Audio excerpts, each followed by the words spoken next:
Hello everyone, welcome you to this 2013 Toyota Yaris Hybrid. It basically has a 1.5 litre 4-cylinder engine with around 74 bhp. It does about 57 miles per gallon with the hybrid setup. The difference between a normal petrol engine and this hybrid engine is that there is an electric motor that's attached to the petrol engine, which gets charged when the car is driven basically. The battery also charges while braking, which is called brake regeneration. This car can be driven using electric motor on its own if you drive under 30 miles per hour for a few miles, as long as the battery is charged, of course. In this particular car, not every car has it, but in this car has a B mode in the gearbox, and this is for extra brake regeneration. This means that when you leave it in B, the car tends to de-accelerate a lot harsher, so it feels like you're braking when you let go of gas. This Toyota Yaris is classed as to be in the supermini segment, so there isn't much other option that is hybrid as well. There are mostly petrol and diesel engines in this particular price range. Of course, there are newer models out there that is fully electric, hybrid, but yeah, I think this is one of the most important cars in the market right now. I know it's a bold statement to make, but just hear me out. So firstly, this Yaris is a hybrid. There isn't many in price range that ran low miles in this price range in any segment, even in Prius. So the car being a hybrid, it means that it's tax-free. It costs nothing to tax this car, so it's also very good on fuel. It's cheap to maintain the engine. Just remember, this is an electric motor, so it supports the engine in the lifetime of the car. So the electric motor does a lot of miles, which means that there's less miles driven by the actual engine. So there's less stress on the engine. It also has a very strong resale value. Not just this car, but mostly Toyotas have a good resale value. Also, the maintenance cost of this car is very cheap. So that means the cost of oil, filter, brakes, tires, all fairly cheap. I had a look at the Toyota website to check the service plan if you want to take it to Toyota dealership, that is. It gave me a quote about £132 for minor service and £236 for major service. On top of all of this, it's very reliable, cheap to insure, so all this means is that it's a very unique car if you compare it to other models in this super mini segment. Yes, there are a lot cheaper cars to buy or insure, but this combination is quite rare, especially the hybrid part.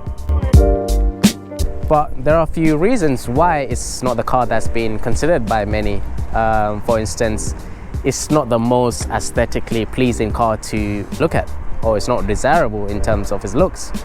For most people, the car looks alright and that's it, and they're not rushing into showrooms to buy one. The interior quality is not the best, that's another thing. Everything feels a bit cheap and plasticky. And another thing is that car is not the most fuel efficient in the segment. So there's cars like Peugeot 208 1.6 diesel that is about 10 miles per gallon better, but again, it comes with its own long-term expense, as normally diesel cars do, like that DPF issue, EGR, and more maintenance costs. So not to mention the world is going kind of anti-diesel recently. Anyways, let's stop talking about this market and its ownership affordability. Let's take it for a drive and see what it's like.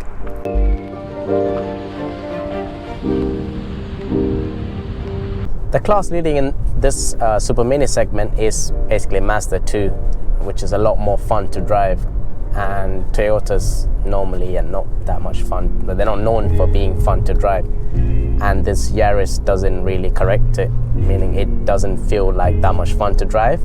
I mean, like, it goes where you pointed. It's not dynamic as a Mazda 2, but it's alright, it's not too bad. Another thing worth mentioning is the suspension. When you do go through little bumps on the road, it does kind of bounce around a little bit, but it's not too bad. Again, just very minor faults, I would say, in comparing with other cars. Another thing worth mentioning is the miles per gallon.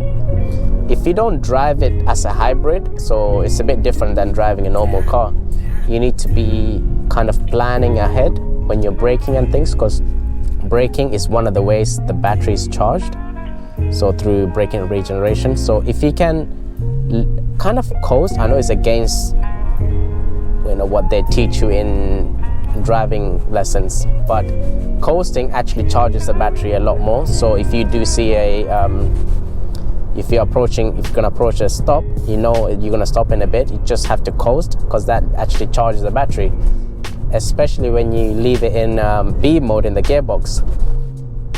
It sort of brakes itself when you let go of the pedal, so it charges a lot more effectively, like it's a lot more quicker. The battery gets charged a lot more quicker.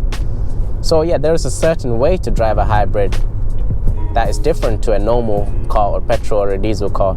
This goes same for electric cars. It's the same thing. It's all about charging. So you need to kind of fairly plan ahead, and if you do, then you can achieve those claimed figures that the manufacturer says. The actual figures is around 57 miles per gallon, and they claim about 74, which is way off. And if you do motorway miles, this is not the best car for you, because if you do a lot of motorway miles, it's just like driving a 1.5 litre petrol engine car. So it takes a lot more.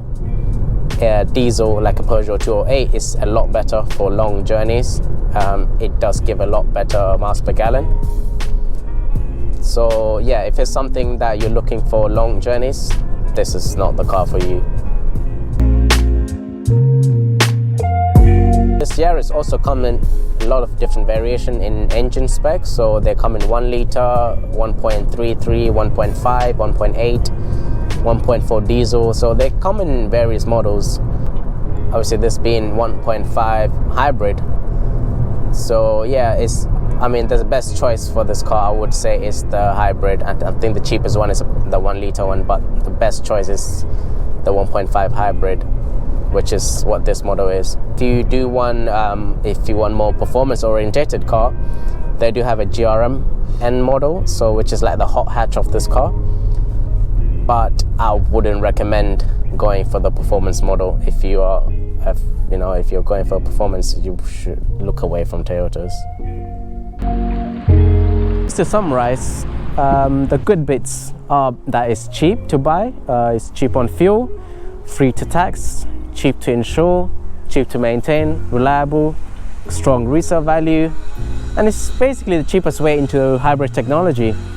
And the bad bits, basically, is not that best looking car in the market. It's a cheap interior quality, and if you do a lot of motorway miles, the MPGs just drop, and it's basically just like any other 1.5 litre petrol car.